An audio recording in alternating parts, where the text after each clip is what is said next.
11 मई 1998 भारत के इतिहास का ऐसा दिन रहा था जिसने भारत की ताकत की तस्वीर ही बदल दी थी। इस दिन भारत ने पूरी दुनिया को दिखा दिया था कि कभी गुलामी के जंजीरों में जकड़ा भारत आज दुनिया के ताकतवर देशों के साथ खड़ा होने की हिम्मत रखता है। इस दिन भारत ने ऑपरेशन शक्ति के जरिए परमाणु परीक्षण कर पूरी दुनिया को चौंका दिया था। लेकिन ये परीक्षण करना इतना भी आसान नहीं था। अमेरिका और दूसरे बड़े देश लगातार भारत पर प्रेशर बना रहे थे और उसे परमाणु परीक्षण नहीं करने की धमकी दे रहे थे। इन सभी धमकियों को दरकिनार कर भारत ने अपनी सुरक्षा के लिए इन सभी देशों के नाक के नीचे ये परीक्षण कर ही दिया और अब 11 मई को हर साल नेशनल टेक्नोलॉजी डे के तौर पर मनाया जाता है। आज के इस वीडियो में हम आपको बताएंगे कि कैसे भारत ने बिना किसी को भनक लगे परमाणु परीक्षण किया, कैसे उसने अपनी ताकत को दुनिया के सामने रखा। तो ये सब जानने के लिए आप हमारे साथ वीडियो के अंत तक बने रहिएगा।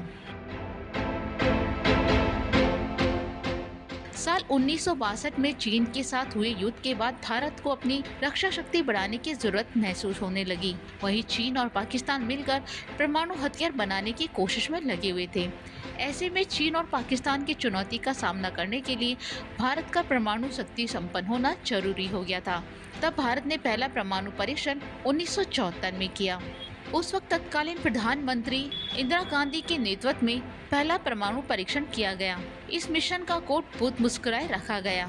परमाणु परीक्षण के बाद भारत को अंतर्राष्ट्रीय स्तर पर भारी दबाव का सामना करना पड़ा और कई देशों ने भारत पर प्रतिबंध भी लगा दिए।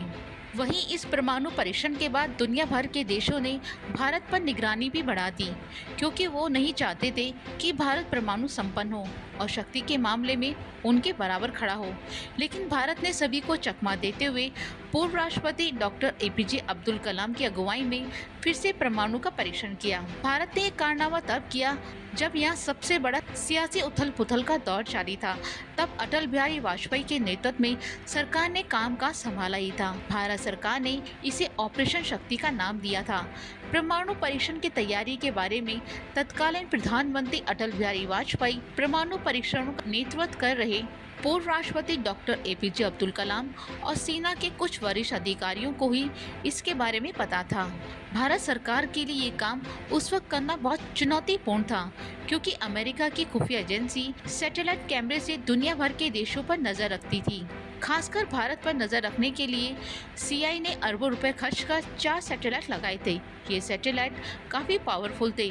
ऐसे में इस मिशन की गोपनीयता को बनाए रखने के लिए इसकी सारी तैयारियां केवल रात के दौरान ही की गई।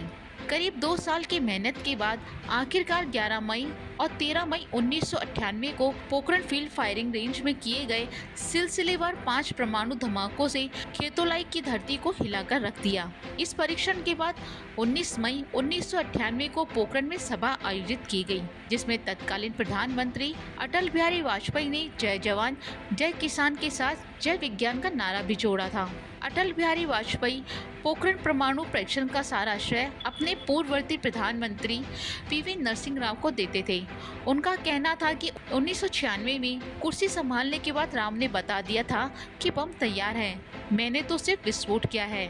इससे पहले ही राव ने इस परीक्षण की तैयारी कर रखी थी। 1996 में जब अटल बिहारी वाजपेयी की सरकार आई तो स्थिर नहीं थी। ऐसे में परमाणु परीक्षण के लिए 2 साल का इंतजार करना पड़ा। यहाँ आपको बता दें कि पोखरण को परमाणु परीक्षण के लिए इसलिए चुनाव किया गया क्योंकि यहाँ से आबादी काफी दूर थी। रेगिस्तान में बड़े बड़े कुएं खोदे गए थे और इनमें 3 बम रखे गए थे। इसके बाद ऊपर से बालू के पहाड़ बना दिए गए।